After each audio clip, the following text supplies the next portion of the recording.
Hi, it's Abby from Successful Freelance Mom, and today I want to answer, how do I find my freelance writing niche? So this is a great question, and it's one that I get asked a lot. A lot of people are really concerned about finding a niche, finding the right niche. How do you do that? What's that all about? What is a niche anyway? So a niche in freelance writing is your specialty. It's the area that you focus in.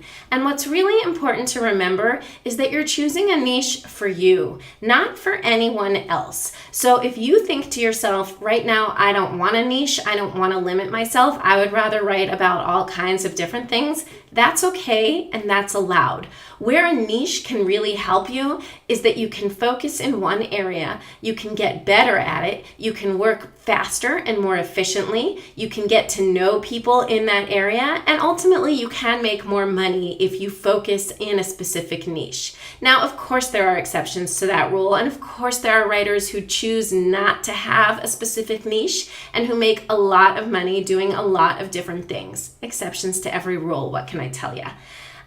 For me, I think that the benefit to you of having a niche is that it really helps you define the kind of people you want to work with and the kind of work you want to do. So, for example, over the years, I've had some different niches. I've worked in areas that interested me at that time. And that's another important thing to remember, is that it's not that you're choosing a niche for the rest of your life and that's the only thing you're allowed to write about. Totally not true. Not at all. So when I was starting out, I wrote a lot about parenting and pregnancy. Can you guess why? Because I was a new parent and I was pregnant all the time. So I wrote about parenting, I wrote about pregnancy, I wrote about breastfeeding, an enormous amount.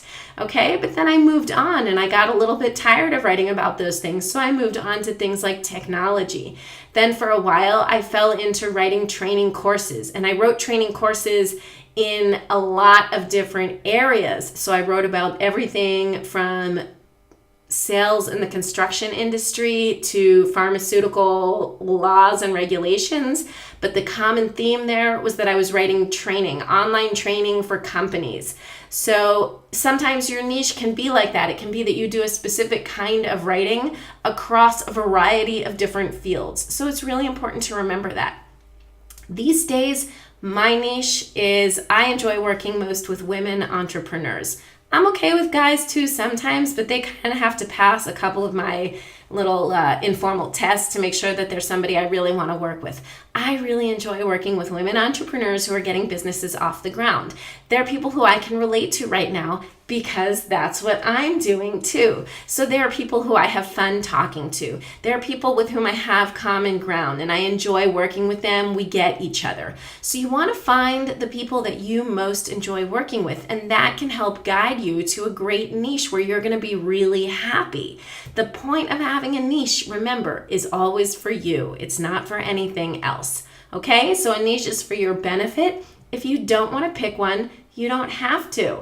But I think it can be a really helpful tool, and I'd be happy to answer any more specific questions that you have about niches. Thanks so much for watching.